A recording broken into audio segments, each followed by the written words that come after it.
Hey guys, what's up? Welcome back to the Swipe in the City podcast. It is Marie And you've got Michelle in the house this morning. in the apartment. In the studio.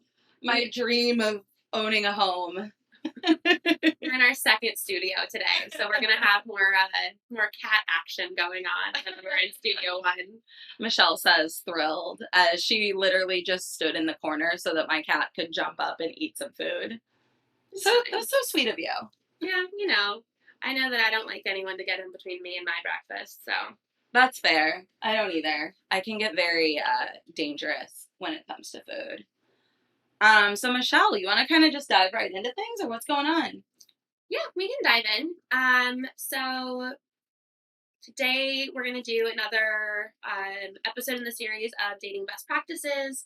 As things are opening up and we're hitting majority vaccination rates and people are going out and doing more things, we thought it'd be a really good time to talk about dating post-pandemic and what it looks like, what we're seeing so far, and some best practices for how to approach it. Yeah, I'm really intrigued. I feel like to kind of see what this. I mean, honestly, we're already halfway through the summer, but there's a part of me that does feel like the summer is just starting. Halfway through the summer, that's horrifying. I mean, it's July. But we've had, okay, not to complain about the weather in Austin. Yeah. I know it's been bad in other places. But for Austin, compared to last year, we've had so many thunderstorms and rainy days. And, I don't even have a base tan going yet. You poor thing. I feel so bad for you. I need to write into Jared for my luxury complaints. Yeah. No, I mean, it really does feel like Florida here is what I keep saying because it's so humid and then it's like it'll rain for a few hours and then go away. Although today it's literally just raining, I think. I don't know. It's perfect. Great day for a patio beer. Every day is a good day for a patio beer. Cool. So as we talk about transitioning, I think a good place to start would be maybe the beginning. App usage. I was going to say apps or comfort level. Let's start with comfort level. Okay. Yeah. It feels like a good place to start. I feel like it's really interesting because when we talked about, when we did our dating best practices, like going from messaging to the first date episode, that was, 6 months ago now? I think that was within our first probably 10 episodes. So that would have been right around a year ago. Damn. Wild. Yeah. So how much has changed. That was during a time where the vaccine wasn't available. Mm-hmm. Testing was semi-available depending on where you were. Things were not easy. Things were open, I would say ish. Open-ish. Here in Austin, things were open-ish. In Portland, everything was locked down. And one of the things we touched on was, just because you're comfortable meeting in real life at that point, or not comfortable, respecting other people's needs and levels of comfort. Mm-hmm. And then even they added, was it Bumble that added what type of dates you're comfortable with? I think Bumble did it first, and now I think, I mean, at least Hinge, the two ones that in my opinion matter. I don't know what's on Tinder because I'm still banned, but there's just a bunch of trash on Tinder. Yeah, I'm okay with it. They banned me because I'm not trashy enough for it. That's what I'm going to go with. Even I deleted Tinder. Yeah, so I can't really speak to what they have in terms of where you're at in terms of date comfort. But I mean, yeah, Bumble and Hinge. Have they taken that off or is it still on there? I've never seen it on Hinge, and I don't have Bumble. Maybe I'm making it up then. But in terms of, so best practices is as we're coming out of this, understanding that, some people probably, whether they're vaccinated or not, still aren't comfortable going right to meeting in person or eating indoors in a restaurant. And I think understanding that, I had a friend reach out and she's like, look at this bullshit. And basically because I think she requested that either they meet outside or they meet with masks on. Oh, interesting. And again, this was like a few weeks ago, but the guy was just like, Portland or here? This was here. Oh, interesting. And the guy was just a total asshole about it. That feels right for Texas. I mean, he's like, I burned all of my masks. What are you talking about? Oh, shut up. No, he did not say that. I'm like, I do like the memes that are like, oh, like, what are we going to make our masks into like a blanket, like a quilt or something? Like, what are we going to do with them? Yeah, I think being respectful of another person's boundaries and comfort level is just like something that we all should have been doing before the pandemic. Yeah. And I think the pandemic really just made that need a lot louder. Yeah. And I think coming out of it, unfortunately, I think we will see a lot of people that are like, no, like, it's a party. I'm comfortable. You should be too. I think we're going to see more of that, but I think that being respectful of somebody's comfort level is like a forever best practice. Yes. Little cheesy. New term. What would you say your comfort level is? Depends on the day. Yeah, that sounds right. I feel like you feel like that about our relationship too. I feel like that about pretty much everything. I'm like, it depends on my mood. Yeah. But no, I mean, I would say generally, being fully vaccinated it's alleviated a lot of the anxiety for me that's come with like doing things that, we're all used to doing. Yeah. I'm a little nervous about the trips that I have coming up, and but I feel like I'm more nervous about sitting on a plane for a few hours with a mask on than I am the potential of getting sick. Because I'm like, now I'm used to not wearing the mask. Yeah. Like, I don't want to put it on while I'm on the plane. And then I'm like, oh, are they serving alcohol or are they still not doing that?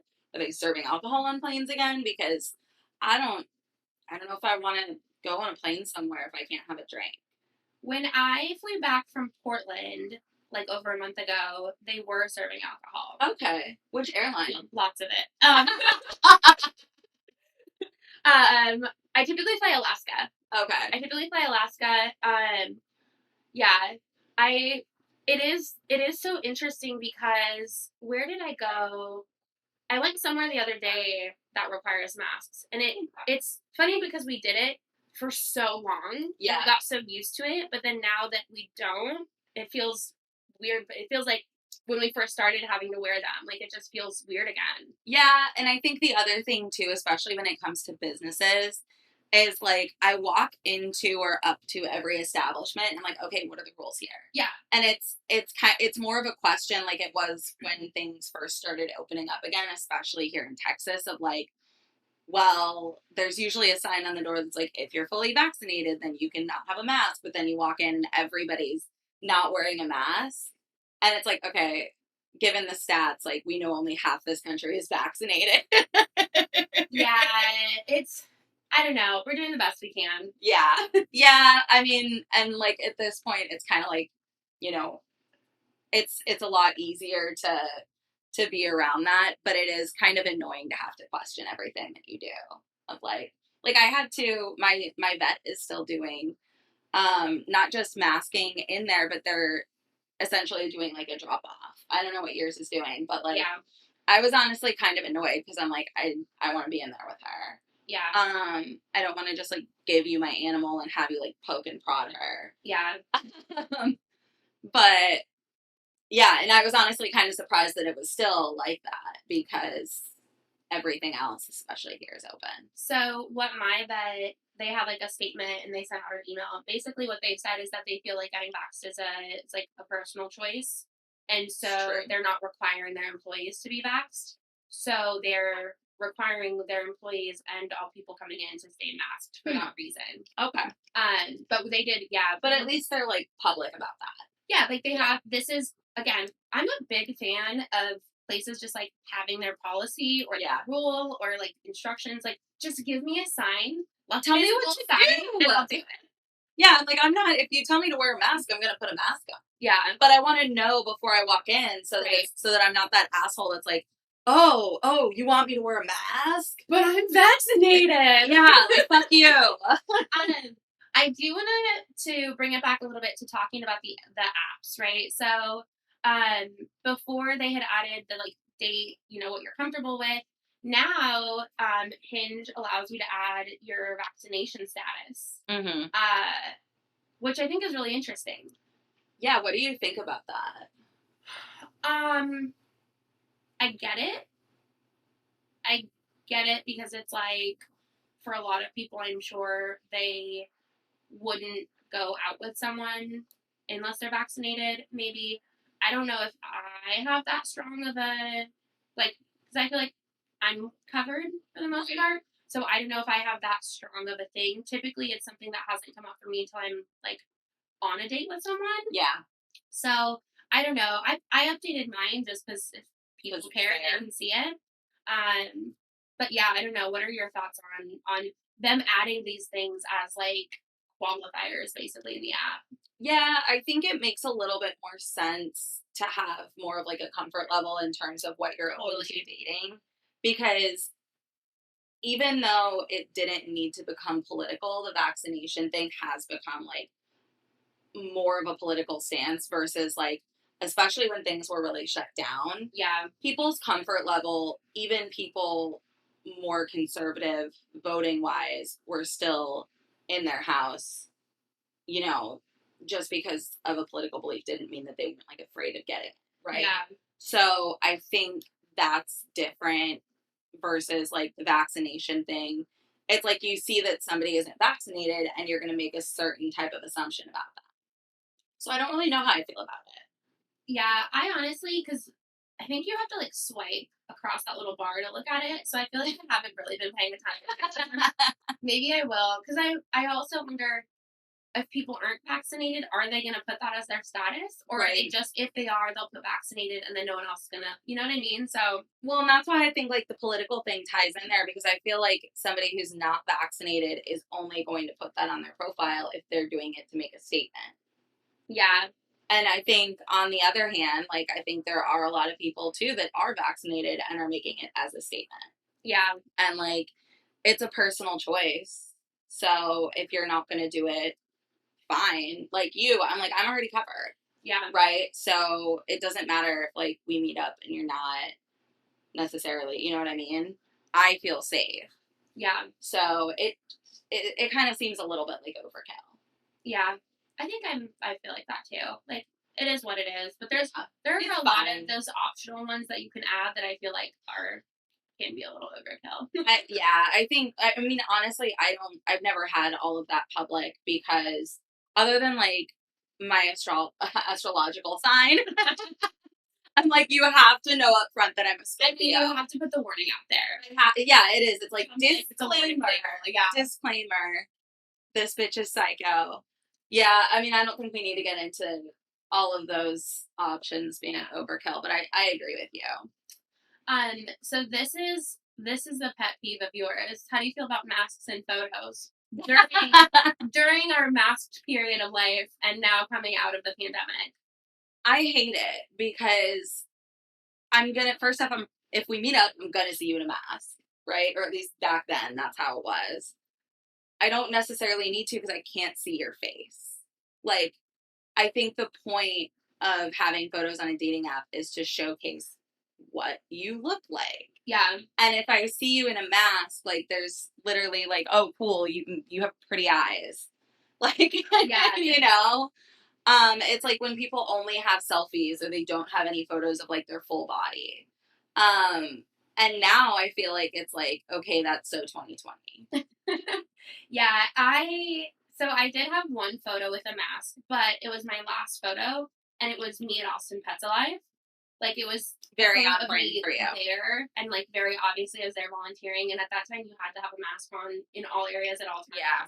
So that was more so showcasing something I was doing, and also kind of like that it was recent. Right. But I did end up taking it down because it just felt a little silly. It felt a little silly to keep it on there. So, yeah. But when people would have or do have all of their photos masked, Yeah, that freaks me out. I'm that's like, psycho status. Like we need to see your face. I'm sorry, but we need to see your teeth. we do. We need to know if you have broken teeth or gap Or no teeth. or no teeth. Um, we need to make sure your nose is an appropriate size. Like, Yeah. That's pretty funny. Yeah. Just thinking of that. It's kind of like when people get like beard fished. Like Yeah. the guy's like super handsome with a beard, and then you see him without, and you're like, oh. yeah. No wonder you had that. The other thing within talking about the apps that I was thinking about is, at least for me, it seems like a few months ago when people were starting to go back out, starting to get vaccinated, there was like heavy app usage. Like people were messaging, was having a lot of conversations, and it felt like there was a lot more of that. And now I feel like it's just like dead. It's just like radio silence. Maybe it's because I changed my photos. Wait, maybe this is amazing. They liked you better with a mask. This is amazing. Yes, sad. Oh. I don't know. I kind of wish we would have like pulled this one or put it out there just to see if other people are feeling that way. Yeah, because I don't really have any insight to that at this point. Well, and also now that I think about it, like our friend Lindsay, she's been going on a lot of like Hinge dates. Like, so maybe, I don't know, maybe it has to do with my app usage too, since I get on like 2 days a week. That I think would be a contributing factor, yes. I mean, I can see, and apps also, like, think about just how intense it got with people using apps during everything, like, during shutdown. Yeah. Like, I feel like phone usage in general went way up. And I do think there's some truth to, like, what you're getting at in terms of, like, okay, well, people are socializing in person now. And I personally don't like to be on my phone too much when I'm, like, in real life with somebody. Like, especially after last year. Like, I want to treasure this. Yeah. This IRL time. Yeah, I think you're totally right. And I think that it's kind of like with Zoom fatigue. Mm-hmm. I think there's some app fatigue as well. And and also, as people are like seeing friends, meeting new friends, getting back, like group team sports are back. Yeah. I think people are realizing, especially in Austin. Austin is such a social city. Yeah. Again, and like a very outdoor city. Yeah. So I'm curious again what this looks like in like Chicago or in Portland or in some other areas. But here, it's just like easy to meet and talk to people if you're out doing things. Yeah. And it's like, I mean, and people are more comfortable if a stranger walks up to them at a bar, too. Yeah. You know what I mean? Versus, like, gosh, the couple of times that we had gone out or whatever before I was fully vaccinated, it was like, if somebody even tried to make eye contact with me, I was like a turtle going into my shell. I was like, get the fuck away from me, you psycho. You're in my space. Stay out of my bubble. Arm's length. 6 feet. You're not part of my bubble. You're not on my approved list of visitors in my bubble. Get out. I think because we can have more, like, in-person dates, I feel like a lot of people are probably going to opt for that. And I'm wondering, what do you think? Because you feel like you've already seen some people that are like, oh, no, like, it has to be IRL. Do you think people are going to be respectful kind of moving forward? I mean, I think it just kind of depends. It's like with this whole thing from the beginning, right? Yeah. Like everybody has their opinion and their stance and mutual respect. Like outside of the pandemic, people being respectful on apps is like an issue. True. Right? Very like, true. Guys sliding in. Very true. Or being like rude or, if you don't want to meet them at their house for the first date, like, how dare you? Like, oh, well, I didn't want to hang out with you anyways. Like, okay, then get off my phone, sir. So I think respect is always Yeah. it's always an issue. Yeah. I think more from like a best practice standpoint, it's just like no matter where you are on that spectrum of comfortability, like just respect other people, and you don't always have to say that you know, if you think someone's where they're at is stupid, you don't have to tell them that. Like Yeah. that can be your thing. You can just say, oh, like we're not a match or we're not a fit, and move on. Yeah. I think, I mean, I still like the idea of like a pre-screened virtual date, even if it's just like a phone call. Like, you don't necessarily need to say like it's a quote unquote date, right? But like, I love the idea of like having a conversation with somebody in real time versus just texting prior to meeting up with them, because I think it gives you a little bit better of a sense of who they are and the ability to maybe vet them out a little bit. Yeah, that's interesting. I feel like I think if a guy suggested that, I'd probably be like, okay. But I don't think that's something that I would put out there. Well, sure, you want everything in real life. I'm like, I'm going back to the office. I want to work in my life. I'm so sick of Zoom. No, but if a guy was like, hey, you know, like, can we just like chat today? I would be down for that. Yeah. But it's not necessarily something that I would probably put out there. Yeah, I think that's fair. Yeah, I remember like kind of feeling like, oh, this is actually great. Like I can screen my dates before I have them. And have to, you know, invest literally the bare minimum. Like you don't even need to put makeup on for a phone call. Yeah, that's like a quick little like video chat. Yeah. Yeah, I do think it's interesting because if it was a trend that stuck around, I think you would eliminate some of the catfishing. Yeah. Or the like pseudo catfishing, where someone only has photos of them from like 15 years ago. Yeah. And I think, well, honestly, I feel like there's potentially going to be more girls who want to vet out the guy first. Yeah. By doing like something on the phone or FaceTime. But I think guys are going to be skeptical because they were skeptical from the beginning with virtual dates, because I feel like guys are more worried about being catfished than girls are. Even though we're all, I think, catfishing the same amount. Yeah, that's interesting. I mean, I didn't do a lot of virtual dating. True. I did. Or did I do any? I don't think so. No.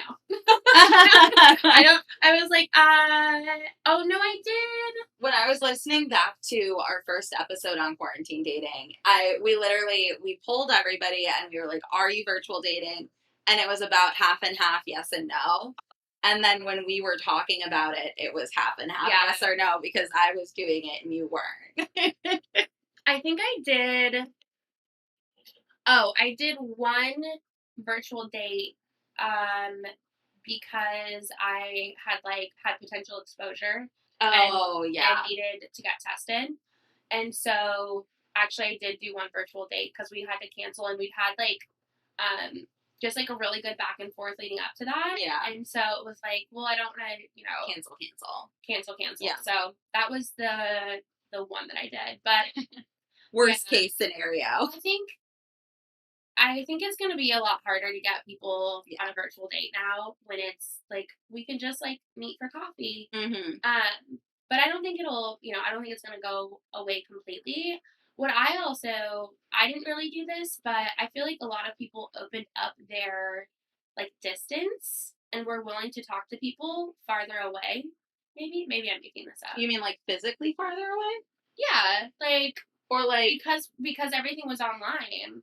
Like you could be dating someone in like San Antonio or San Antonio. Okay. Why would you? That was something I didn't understand, because there's no potential long term unless you actually want to make that drive or move. But yeah, well, long distance doesn't work for us, but maybe for some. Long distance is hard for anybody. Yeah. But speaking of that, though, travel is back. Travel is back, and I think like when it comes to traveling, like we're gonna have a lot more like consideration of like, oh, well, like should I even go on this date? I'm about to leave for X, Y, and Z. What do you think? Yeah, I agree with you. I also think that travel can really fuck up the momentum. Oh, of 100%. something. Like months ago, I think I'd been on like 2 dates with this guy, and then he was going to be out of town for like 5 days, back for a day, out for, you know, 6 days or something like that. And we had like one or two conversations during his first trip, and that was it. And then it was like, it just completely died. To be fair, I don't know that we actually had like great chemistry. I think that if you have been talking to someone, if you have that chemistry and you can keep those conversations going throughout that time, I think that's a little bit different. But yeah, I feel like, you know, a lot of people are getting ready to take big trips too, like 2 weeks or 3 or whatever it may be. I mean, I'm going to be gone for like a month, basically. Yeah. Like, I'm going to be gone for the better part of 3 weeks. Exactly. And I think in that type of situation, like, if you're already talking to someone, sure, but going on like a first date a couple days before you're going to leave, or a week before you're going to leave, and you don't have time for a second date, it just doesn't make a ton of sense. Yeah. Because I feel like the momentum you have between when you start talking, when you meet in real life, and then when you get to that second date, if it's going to happen, I feel like that timeline is actually really important. Mm-hmm. Because I feel like if more than a few days go by between talking and meeting, I feel like it dies. Yeah. And then if more than, you know, a week goes by between like a first and second date, I think without like, obviously there are circumstances. Right. And it depends on how much you communicate, but I think that can also kill it. Like, yeah, totally. Actually, I had another situation. I had a really good first date, and then we had a second date planned. Wholesome Jay. Oh, R.I.P. R.I.P. Sweetest man. We had one date. But she's not over it, y'all. Let the record show. The record show. She does have a heart. I do. It's in there. It's in there, Mom. But we had a second date planned, and then his travel plans got backed up a day. So we didn't get to go on that second date, and then he was gone for a week. Yeah. And so I don't think that was the main reason, but like it completely killed the momentum. Yeah, and I think it's tough too when somebody is going on a trip for any reason, like whether you're going on a work trip or family or by yourself for fun.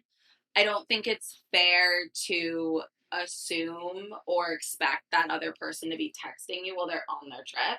Oh, agreed. Like unless you have an established relationship, unless that's your you know, significant other where you've been seeing each other for months, or it's your fucking best friend, you know what I mean? Yeah. Like I don't think you should expect that other person to do that.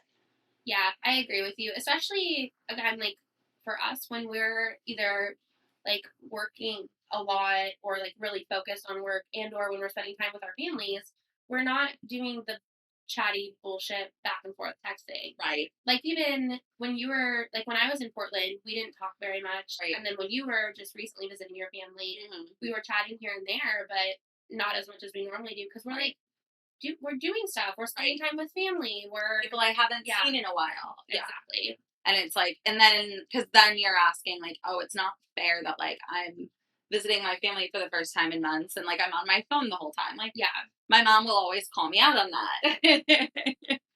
Yeah. My mom just wants to know who I'm talking to. Oh, yeah. That's literally every single time.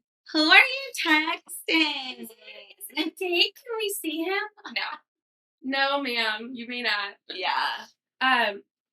Yeah, I think that's an interesting one for sure. Yeah. Yeah. I think, well, and I think now that we're not even used to being mindful of something like that, it's probably going to come up a little bit more because we're not used to having to think about it. Yeah. From a best practice standpoint, what is our official recommendation on, I feel like it doesn't make sense to go on a first date with someone if you'll be traveling in less than a week for more than a week. That is so specific. I mean, we have to have these like guidelines, right? It's a best practice. we should write out like a whole like let's make a PDF. A PDF file of our post-pandemic dating guidelines. Perfect. Yeah, I agree with you, and I think on that same no, like, don't expect the other, like, even if you have been dating for a few weeks or something and somebody goes on a trip, don't be offended if they don't message you. Yeah. Don't, like, excessively message them. Like, Yeah. allow them to have their fucking trip, because most of us haven't in so long. Yeah. Like, let them enjoy it. And then, you know, just make a note of when they get back. Like, because if you have already been seeing them for a little bit, that doesn't, just because they're going somewhere doesn't mean that it's now over. Right. Give them the space to have fun, and then hit them up when they get back, and then see where it goes. I think the same goes for if they have, like, family or friends visiting, too. Yeah. That, like, traveled to see them, giving them that space to understand that, like, they're probably, they're just trying to spend time with people. Right. They're probably doing a bunch of activities, and, Mm-hmm. you're always going to prioritize the people that you actually know and love and care about over someone that you've met once or twice. Right. Yeah. So, I think, yeah, that whole, like, line of expectations for somebody within the first few dates is tough. yeah. 'Cause I think some people expect more than they deserve, which sounds kind of mean. But Maybe then they've earned, yeah, or, like, that's a nicer way of putting it. And, yeah, not, like, you need to be, like, trying to earn this, but, like, you put time in to Right. earn certain levels, I think, of, like, responsiveness and things And like trust. that. And trust. Yeah. So, Yeah, totally. What do you think about, so when all this stuff first hit, a lot of people jumped on the dating apps and were, like, looking for that, like, corn bag. What do you think that people are going to, I guess, cut loose moving out of all this? yeah, I think that we have the potential to see a lot of those, like, Corin Bay pseudo relationships, and even potential relationships that, like, developed during the pandemic and developed during this time where you had a bubble and you had more of a reason, not more of a reason to commit, but in a sense, like, there's more safety in that, right? So I think across the board, whether it was just, like, a casual situation or had gotten more serious, now, it's kind of, I mean, it's not like going from high school to college, but in that sense of, like, now there are, like, more options. You can do more things. And also, the person who you built a relationship or whatever it is, watching movies and ordering takeout in, and you had You a see great them at a dynamic bar for there. the first time. You see them at a bar for the first time. You see them around friends for the first time. You might not like what you see. You might not, or even you just might not be a match from that standpoint. Right. Yeah. Like, there's a very different energy to, like, hanging out and chilling. Yeah. And I think, like, if someone, I mean, I don't know, but if someone was, like, hanging out with me watching movies on a day where I'm, like, in chill mode, which is rare, but it happens, and they were used to kind of that more, like, lower energy Michelle, and then they saw me in my element, where I'm, like, working the room, I'm making new friends, I'm, like, saying hi to people, like, all this stuff, that could be, like, a little bit jarring for someone who's, like, more quiet or introverted. That's a like, lot. Who is this monster that's been released, like, circling the room? Yeah.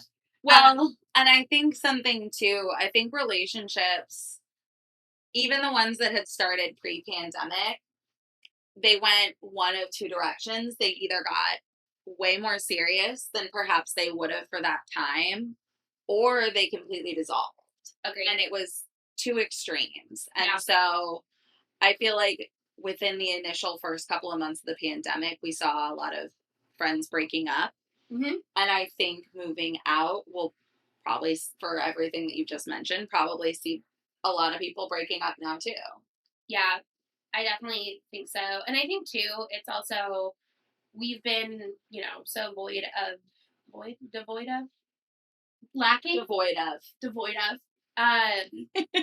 like, human connection and, touching and hugging. Not like heavy petting. But I think it's kind of like when people first get on the dating apps and there's so many options. Yeah. And it's kind of like, ooh, like shiny object syndrome. I think that hot girl summer is gonna have a level of shiny object syndrome. Yeah. Because it's like, sure, I meet this really, I might meet this really cool guy or this really cool girl on Thursday, but then Saturday I'm out and I meet this other really cool person. Yeah. And so I think kind of like what happened again with apps, like I feel like people use apps a little bit differently now, but I think we're gonna see a lot of that. And from a like, and dating multiple people at the same time again. Yeah. Because before it was like if you were virtual dating with multiple people, it was like literally just for any kind of connection. Yeah. But like when you were really virtually dating, it was like just one person to have like that foreign bag. Totally. And I think that shoot, I had another point with that. Sorry. Okay. It was multiple people. I don't know. It'll come back to me. Yeah. Yeah. And I think, well, you mentioned, people like, oh, you might go on a date from Hinge. You might be out with your friends a couple days later at the bar and see somebody cute and get their number. I think we're going to be seeing a lot of, what do we call it? Zombieing? Zombieing coming out of the pandemic as comfort levels change. I think you've already had a couple you up messages. I have. Well, I think